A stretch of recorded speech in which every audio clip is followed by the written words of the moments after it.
প্রত্যেক জীবনে কাজকর্ম সম্পাদন করতে করি কিন্তু দুইটা ওয়েতে, একটা অ্যাক্টিভ ভাবে একটা প্যাসিভ ওয়েতে। অর্থাৎ আমরা যে অ্যাক্টিভ ভাবে কাজটা করি, একটা প্যাসিভ ভাবে কাজটা করি, সেই গুরুত্বপূর্ণ ক্লাস নিয়ে আসছে কিন্তু আমি। এটা হচ্ছে ভয়েস সেন্স। আমরা বাক্য সেন্টেন্স লিখতে গিয়ে, বাক্য তৈরি করতে গিয়ে দুইটা ওয়েতে করি, একটা অ্যাক্টিভ ওয়েতে করি, একটা প্যাসিভ ওয়েতে করি। নর্মালি আমরা প্যাসিভ সেন্টেন্স প্রচুর ইউজ করে থাকি প্রত্যেক জীবনে, তার একটা গুরুত্বপূর্ণ ক্লাস কিন্তু আমাদের ভয়েসটা। চলো যাই ভয়েসটা শিখি একটু আমরা। হ্যাঁ, এখন আমরা সেই ভয়েসটা কয় প্রকার? ভয়েসটা দুই প্রকার। ভয়েসটা টু টাইপ ভয়েস, তাই না? একটা হচ্ছে অ্যাক্টিভ ভয়েস আর একটা হচ্ছে প্যাসিভ ভয়েস। আমরা ভয়েসটা সেন্স করতে গিয়ে আগে শিখতে হবে যে আসলে অ্যাক্টিভ ভয়েস প্যাসিভ ভয়েস কিভাবে ফাইন্ড আউট করবো আমরা, কোনটা অ্যাক্টিভ কোনটা প্যাসিভ ভয়েস। যদি আমরা একটা বাক্য লিখি, যেমন যেমন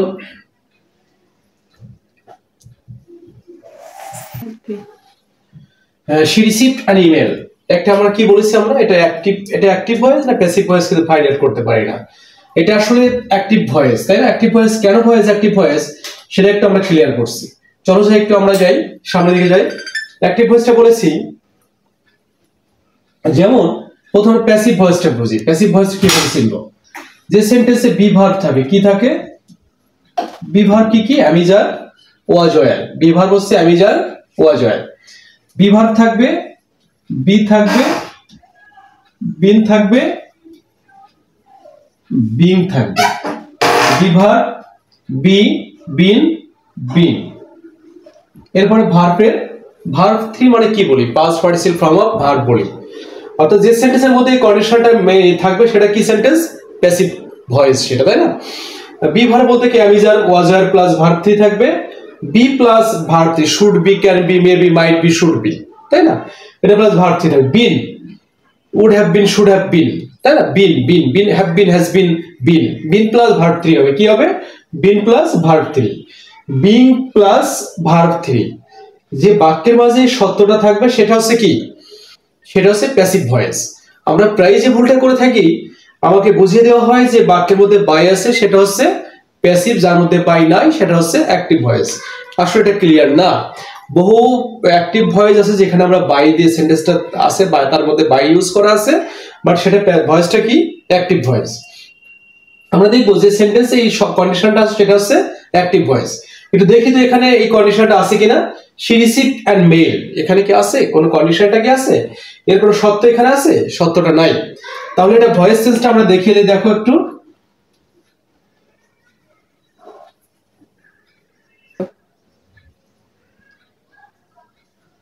কি বলেছি আমরা? she received an email, তাহলে অবজেক্ট আর সাবজেক্ট কোড সেটা ডিটেইলস যাচ্ছি আমরা।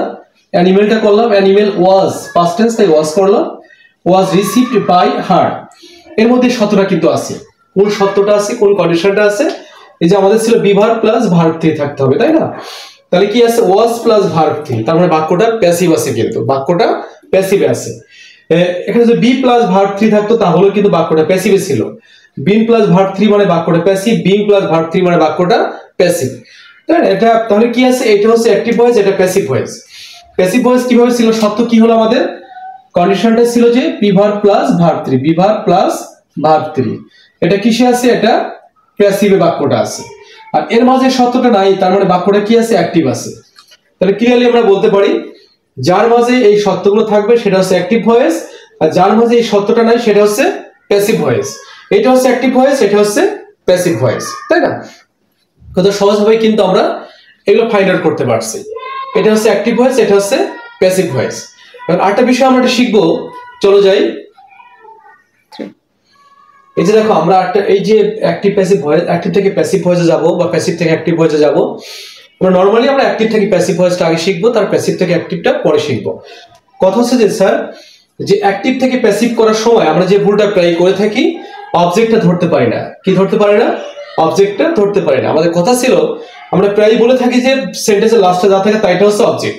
এটা ছোট্ট একটা বাক্য, তাই এটুকু অবজেক্ট হতে পারে, এটাই অবজেক্ট। আর অনেক সময় এই বাক্যটার পরে আরো বড় একটা অংশ থাকে, তাহলে লাস্টেরটা কি আমাদের অবজেক্টটা হলো না? অবজেক্টটা হলো না। কিন্তু যদি বলতাম she received an email on Sunday, on Monday, তাহলে on Monday কি আমাদের অবজেক্ট হতো? বিষয়টা এমন? বিষয়টা এমন না। তাহলে বিষয়টা কেমন? বিষয়টা হচ্ছে যে মূল ভার্বকে, অ্যাক্টিভ ভয়েসের মূল ভার্বকে, মেইন ভার্বকে কি বা কাকে দ্বারা প্রশ্ন করলে যে উত্তর পাওয়া যায় সেটা হচ্ছে অবজেক্ট। আমি এখানে লিখে দিয়েছি মূল ভার্বকে কি বা কাকে দ্বারা প্রশ্ন করলে যে উত্তর পাওয়া যায় সেটা হচ্ছে অবজেক্ট।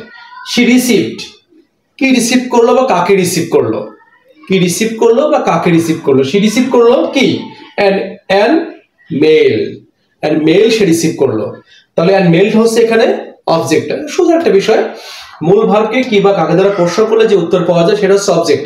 আরেকটা বিষয় আমি বলে থাকি যে আমাদের অবজেক্টটা কোথায় থাকে, মূল ভার্বের পরে আর প্রিপজিশনের আগে। যদিও সেন্টেন্সে এখানে প্রিপজিশনটা নাই, যদি লিখতাম যে she received an email on Sunday, তাহলে অনটা ছিল প্রিপজিশন, রিসিভটা ছিল মূল ভার্ব, তাহলে মেলটা হতো অবজেক্ট। অর্থাৎ মূল ভার্বের পরে আর প্রিপজিশনের আগে থাকে অবজেক্টটা। এটা সে ভালো হচ্ছে, এই নিয়মটাই ভালো যে মূল ভার্বকে কি বা কাকে দ্বারা প্রশ্ন করলে যে উত্তর পাওয়া যায় সেটা হচ্ছে অবজেক্ট। এটা ছিল আমাদের প্রাথমিক কাজকামগুলো। চলো একটু সামনে এগিয়ে যাই আমরা। এই ভয়েসগুলো চেঞ্জ করতে গিয়ে আমরা যখন অ্যাক্টিভ থেকে প্যাসিভে যাব তখন প্রাথমিক কিছু কাজকাম আমরা করে থাকি। চলো যাই সেই কাজকামগুলো কি করে থাকি। আমাদের ভয়েস চেঞ্জ করতে গিয়ে কিছু প্রাথমিক কাজকামগুলো করতে হয়।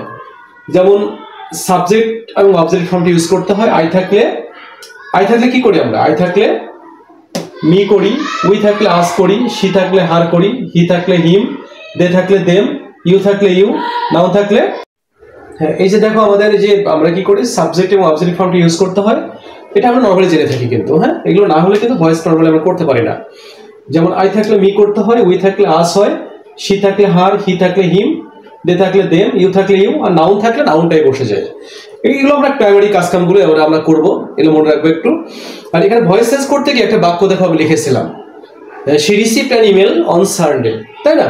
She received an email on Sunday. ওই যে আমরা বলছি এখানে প্যাসিভ করতে গিয়ে ওয়াজ রিসিভ করেছিলাম, ওয়াজটা এখানে করেছিলাম, রিসিভটা পাস্ট টেন্স ছিল তাই ওয়াজ বা ওয়ার আনতে হয়েছিল। তাই সেই কাজটাই ছিল কি যে প্রেজেন্ট ইনডিফিনিট টেন্সে যদি আমাদের ভার্ব ওয়ান ডু বা ডাজ বা ইজ যোগ থাকে তাহলে আমরা অ্যাম ইজ আর নিয়ে আসতে হবে। আর প্রেজেন্ট কন্টিনিউয়াস টেন্সে কি করব, যদি অ্যাম ইজ আর থাকে তাহলে অ্যাম being is being are being করতে হবে। হ্যাঁ, আর প্রেজেন্ট পারফেক্ট টেন্সে হ্যাভ হ্যাজ থাকলে have been has been use করতে হবে। পাস্ট ইনডিফিনিট টেন্সে ওয়াজ বা ভি টু বা ডিড থাকলে তাহলে আমরা ওয়াজ বা ওয়ার নিয়ে এসে ভয়েস চেঞ্জটা করব। ক্লিয়ার? পাস্ট কন্টিনিউয়াস টেন্সে কি বলেছি আমরা, যদি ওয়াজ বা ওয়ার থাকে তাহলে ওয়াজ বিং বা ওয়ার বিং নিয়ে এসে কাজটা কিন্তু আমরা সম্পাদন করব। এছাড়া আমাদের একটা অপশন রয়ে গেছে, বাক্যের মধ্যে মডেল ভার্ব থাকে। কি থাকে? Modal verb. মডেল ভার্ব কোনগুলো বলো তো? ওই যে can, could, may, might, shall, will, would, should, must, or, need, dare, তাই না? যদি মডেল ভার্বগুলো দিয়ে অ্যাক্টিভ ভয়েসে থাকে প্যাসিভ ভয়েস করার সময় ওই ক্যান থাকলে ক্যান বি, কুড থাকলে কুড বি, মে থাকলে মে বি, শুড থাকলে শুড বি, হ্যাঁ, মাস্ট থাকলে মাস্ট বি, এগুলো কিন্তু ইউজ করতে হয়। প্যাসিভ ভয়েস করার সময় ক্যানের পরে একটা বি ইউজ করব, উইল পরে উইলের পরে উইল বি করব, শুড থাকলে শুড বি করব, তাই না? এই যে ব্যবহারগুলো আমরা কিন্তু করে থাকবো।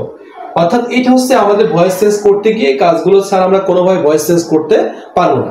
কিছু কাজ তো আমাদের মনে রাখতেই হয়, তাই না? মনে রাখতে হয় কি বলো, যদি কিছু কাজ আমরা মনে না রাখি তাহলে ভয়েস চেঞ্জ কিন্তু কোনোভাবে সম্পাদিত করা যাবে না। এখন দেখো আমরা বেসিক এই পার্টগুলোর উপর শুরু করে আমরা ভয়েস চেঞ্জ এখন স্টার্ট করবো পুরোপুরি ভাবে। চলো যাই। এই যে দেখো আমরা এখন মূল যে কাজে চলে আসছি, আমরা ভয়েস চেঞ্জে চলে আসছি। কিন্তু এত সময় কি কাজটা করলাম, এটা আমাদের বেসিক পার্টটা ছিল, যে পার্টটা ধরে আমরা কাজটা কিন্তু একদম সিকোয়েন্স মেনটেন করে এগিয়ে যাব, তাই না? সেই কাজটা ছিল কিন্তু আমাদের। এখন চলো যাই, এখন হচ্ছে একটা বিষয় একটু ক্লিয়ার করে দেই। আমরা বলেছি যে অ্যাক্টিভ এবং প্যাসিভ ভয়েসটা কিভাবে একটু ক্লিয়ার করি। অ্যাক্টিভটা হচ্ছে যে আমার ভাষায় বলি যে মানুষটা নিজে কোনো কাজ সম্পাদন করে, যে সেন্টেন্স সাবজেক্ট নিজে কোনো কাজ করে এটাকে আমরা অ্যাক্টিভ ভয়েস বলি।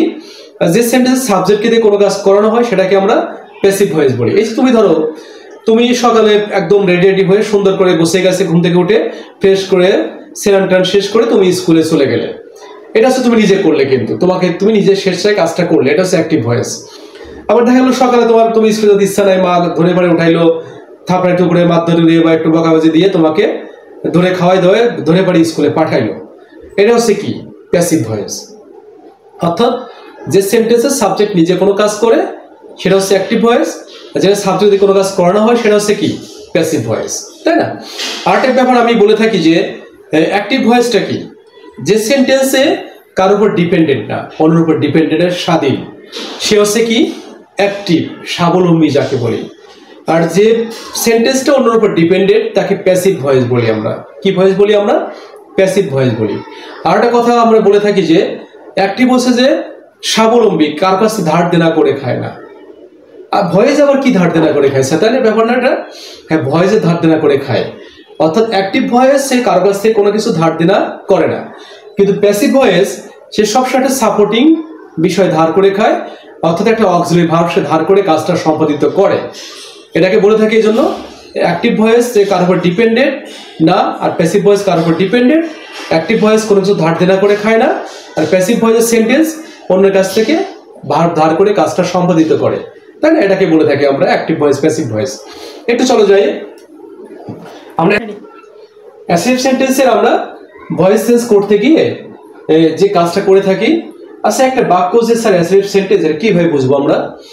যখন একটা সেন্টেন্স যে সেন্টেন্সের সাবজেক্ট দিয়ে শুরু হয় এবং লাস্টে ফুল স্টপ থাকে, এটাকে কি বলি আমরা?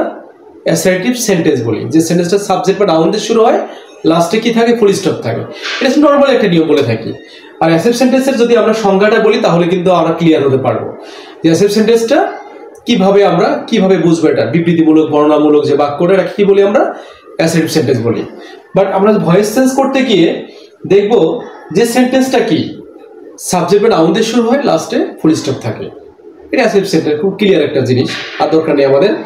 যেমন এখানে কি বলেছি, এরকম অ্যাসেপ্ট সেন্টেন্স থাকতে পারে। আমরা কি বলেছি? অবজেক্টের সাবজেক্টে হবে, যে একটু আগে আমরা শিখলাম অবজেক্টের সাবজেক্টে হবে, ভার্বটা পরিবর্তন করবো। এই যে একটু আগে আমরা লিখলাম প্রেজেন্ট টেন্স হলে কি করবো? অ্যাম ইজ ধার করবো। প্রেজেন্ট কন্টিনিউয়াস টেন্স হলে অ্যাম বিং ইজ বিং ধার করবো, তাই না? একটু আগে আমরা শিখে গেলাম যে কাজটা, ঠিক ওটার কথা বলতে চেয়েছি আমরা। ভার্বটা পরিবর্তন করবো। এরপরে এখানে আমরা বাই লিখেছি। সবসময় কি বাই হয়? সবসময় বাইটা হয় না, ডিপেন্ড করে এরপরে যে একটা মূল ভার্ব থাকবে, মূল ভার্বটা কোন ফর্মে আছে, অর্থাৎ মূল ভার্বের নিয়ম অনুসারে অ্যাপ্রোপ্রিয়েট প্রিপোজিশন নিয়মটা অ্যাপ্লাই করে এখানে by, with, to, for, from এই শব্দগুলো ইউজ করতে হয়। ঠিক আছে, এটা হচ্ছে কাজটা। এই যে বাইটা ইউজ করি, বাইটা নর্মালি ডিপেন্ড করে ভার্বের উপরে। নর্মালি আমরা বাইটা ইউজ করে থাকি। এরপর এখানে বাই বসে, টু বসে, ফর বসে, নোর পরে টু হয়, ফিল্ডের পরে উইথ হয়, তাই না? এগুলো আমরা কিন্তু শিখেছি। শখের পরে অ্যাড হয়, এরকম কিছু অনেকগুলো অ্যাপ্রোপ্রিয়েট প্রিপোজিশনের নিয়ম অনুসারে কিন্তু এখানে ইউজ করতে হয়। নর্মালি বাইটা দিয়ে করে থাকি, বাইটা ইউজ করলাম আমরা। এরপরে সাবজেক্ট অবজেক্ট ফর্মটা আদার্স মানে বাকি অংশ, কখনো বাকি একটা অংশ সেন্টেন্সে থাকে। যেমন ধরো এখানে আমরা শিখেছি একটা I accepted the invitation, I accepted the invitation. তাই এখানে মূল ভার্বটা কোনটা? অ্যাকসেপ্টেড। অবজেক্টটা কোনটা? ইনভাইটেশন। অবজেক্ট সাবজেক্ট করে দিলাম অ্যাকসেপ্টেড পাস্ট টেন্স, তা ওয়াজ ওয়ার এর সেটা সিঙ্গুলার নাম্বার, তাই ওয়াজ করেছি। এটা পুরো নাম্বার হলে পরে ওয়ার করতাম। অ্যাকসেপ্টেড একটা বাই আনতে বলেছি, বাই আনলাম। আই থাকতে পারে ওই যে শিখিয়েছি মি হয়, হয়ে গেল বাক্যটা কিন্তু সুন্দর করে। কিন্তু সবগুলো বাক্য ভেদ করতে পারবো। পরেরটা চলে যাই। So we should not waste time in when. এখানে মূল ভার্ব কোনটা? ওয়েস্ট। প্রিপোজিশনটা এইটা, তাহলে অবজেক্ট কোনটা? টাইম। যদি আমরা এভাবে বলে থাকতাম শুড নট ওয়েস্ট, কি ওয়েস্ট করে না, কি বা কোনটি ওয়েস্ট করে না, তাহলে কি হতো? টাইম। আর তাহলে এটাকে বলছি বাকি অংশ, আদার্স বলেছি আমরা বাকি অংশটা। তাহলে সোটা বসিয়ে দিলাম, টাইমটা নিয়ে আসলাম, টাইম সাবজেক্ট করলাম, শুড নট আনলাম, শুড নট আনলাম। ওই যে বলছে মডেল ভার্বটা একটা প্যাসিভ করার সময় কি সাহায্য নেয়? একটা বি এর সাহায্য নেয়। তাহলে শুড নটের পরে একটা বি আনলাম, ওয়েস্টেড হয়ে গেল, ওয়েস্টেড হয়ে গেল। তারপরে একটা বাই ইউজ করতে হয়, বাই করলাম, উই থাকলে আস হয়, এই বাকি অংশটা বসে গেল। অনেকে আমরা যে কাজটা করি, এই বাকি অংশটা এই যে ভার্ব থ্রি পরে ইউজ করতে চাই, সেটা করতে পারো। সবচেয়ে বেটার এটা লাস্টে ইউজ করাটাই ভালো। বেশ, হয়ে গেল। এইভাবে তুমি অ্যাসেপ্ট সেন্টেন্সের সবগুলো বাক্য তোমার মতো করে সুন্দর করে কাজটা করতে পারবা। এটা ছিল আমাদের প্রথম পার্টটা। ঠিক আছে, সবার জন্য শুভকামনা থাকলো। নেক্সট পার্টটা আমরা দেখবো। ওকে, সবাইকে ধন্যবাদ।